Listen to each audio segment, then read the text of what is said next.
In a small industrial town, where dreams often faded like the smoke from factory chimneys, two young souls found each other. He was a university dropout, not by choice but by circumstance. Working long hours on the assembly line, she, too, had found herself there, not out of ambition, but necessity, her family's needs outweighing her own aspirations. It was on a particularly dreary evening when their paths first crossed. The rain fell in heavy sheets, turning the world into a blur of gray. As he was leaving his shift, he spotted her standing at the bus stop, shoulders hunched against the downpour. Without a second thought, he pulled up on his old, rusty motorbike and offered her a ride. She hesitated for a moment, eyeing the worn seat and the puddles forming around the tires. But something in his eyes, a warmth that contrasted sharply with the cold rain, made her nod and climb on. They didn't exchange many words during that first ride, but the silence between them was comfortable, filled with unspoken understanding. As days turned into weeks, they found themselves gravitating towards each other during lunch breaks. She would bring homemade onigiri, carefully wrapped in nori, while he always had an extra can of coffee to share. They'd sit on a bench outside the factory, away from the noise and the smell of oil, and talk about their dreams. Someday, he'd say, looking up at the sky,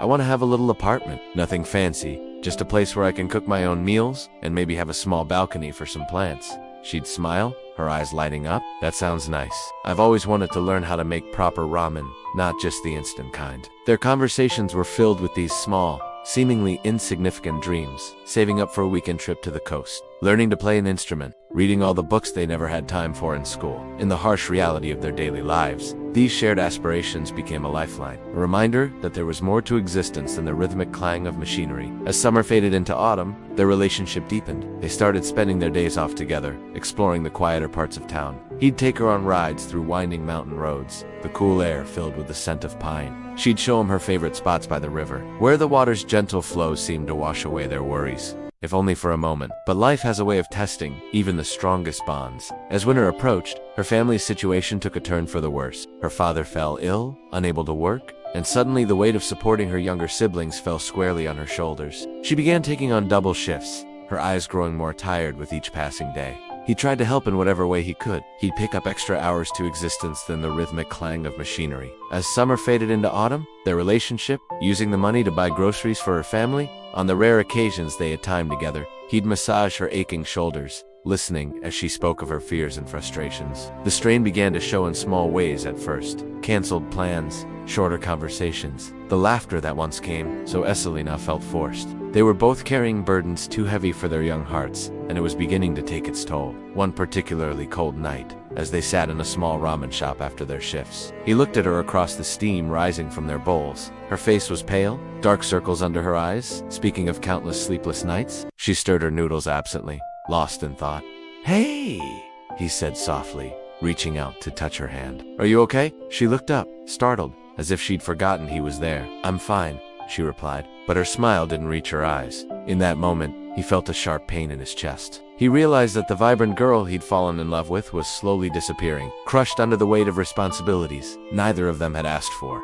Days passed, and the silence between them grew. Their rides on his motorbike became less frequent, then stopped altogether. The dreams they once shared seemed to fade like old photographs, replaced by the harsh realities of their daily struggles. It was on a quiet Sunday afternoon when he finally found the courage to say what had been on his mind for weeks. They were sitting in a small park, the bare trees around them a stark reminder of the changing seasons. "I think," he began, his voice barely above a whisper, "that maybe we need to let each other go." She didn't look surprised. Instead, a single tear rolled down her cheek as she nodded slowly. "I know," she replied, her voice thick with emotion. There was no anger, no dramatic declarations, just a quiet acknowledgement that sometimes love means knowing when to step aside. They sat there for a long time, hands intertwined, remembering all the moments that had led them to this point. As the sun began to set, casting long shadows across the park, they stood up. He pulled her into a tight embrace, breathing in the scent of her hair one last time. "Thank you," he whispered.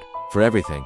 She pulled back, cupping his face in her hands. "We tried our best," she said, her eyes shining with unshed tears. "And that's all anyone can ask for." With one final, bittersweet kiss, they parted ways. Each step they took in opposite directions felt like a small eternity, but they both knew it was necessary. The years that followed were not easy. He threw himself into his work, taking night classes whenever he could afford them. Slowly but surely, he began to climb the corporate ladder, his experiences at the factory giving him a unique perspective that his superiors valued. She, too, found her own path. With her father's health improving, she was able to focus on her own growth. She discovered a talent for problem-solving and mechanics, eventually earning a scholarship to study engineering. Life moved on, as it always does. He met a kind-hearted teacher who shared his love for literature. They married, had 2 children, and built a home filled with books and laughter. She found companionship with a fellow engineer, someone who understood her passion for creating and fixing things. Yet, despite the new chapters in their lives, neither of them ever forgot those early days. The struggles, the dreams,